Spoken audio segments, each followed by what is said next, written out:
एक और अहम खबर से आपको आगाह करेंगे। पीपल्स पार्टी के वफ्द की एमक्यूएम के मरकज बहादुराबाद आमद। सलाहुद्दीन अली इस वक्त हमारे नुमाइंदे हमारे साथ मौजूद हैं। सलाहुद्दीन से मज़ीद तफसीलात जानेंगे। जी सलाहुद्दीन, आगाह कीजिएगा, पीपल्स पार्टी के वफ्द में कौन कौन शामिल है और किस बातचीत पर और एजेंडा क्या है आज की मुलाकात का?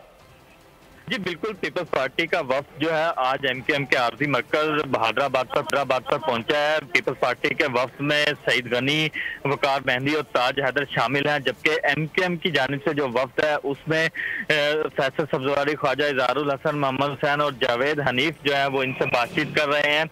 पीपल्स पार्टी जो है वो 1 पॉइंट एजेंडे पर यहाँ पर आई है कि जो मर्दमशुमारी का मुतनाज़ा जो मामला एक चल रहा है उस पर बातचीत करने के लिए, जबकि एमक्यूएम ने भी इस पर जो है अपने तहफ़्फ़ुज़ात का इजहार किया कि उनको भी मर्दमशुमारी के हवाले से तहफ़्फ़ुज़ात हैं, जबकि जो पीपल्स पार्टी का वफ्द है क़यादत के जो पैगाम है वो भी इन तक पहुँचाया। और इस मुलाकात के अंदर जो है मजमूई सियासी सूरत हाल समेत गैस बहरान और दीगर मामला जो है वो भी ज़ेर गौर आए हैं। और इस हवाले से जो एमक्यूएम ने जो है वो पीपल्स पार्टी को कहा है कि जी हम जो है जितनी भी बातचीत है वो राब्ता कमेटी के सामने रखेंगे, जिसके बाद जो है कोई फैसला भी करेंगे। तो पीपल्स पार्टी ने जो है उन्हें पेशकश की है कि आप जो है हमारे साथ मिलकर जो मर्दमशुमारी का मामला है इसको मुश्तरका तौर पर जो है उठाते हैं, ताकि जो है इसमें कोई हल सामने आ सके। तो इस हवाले से जो है एमक्यूएम ने उन्हें यकीन दहानी कराई है कि वो ये मामला जो है। बहुत शुक्रिया सलाहुद्दीन अली, हमें तफसीलात से आगाह करने के लिए।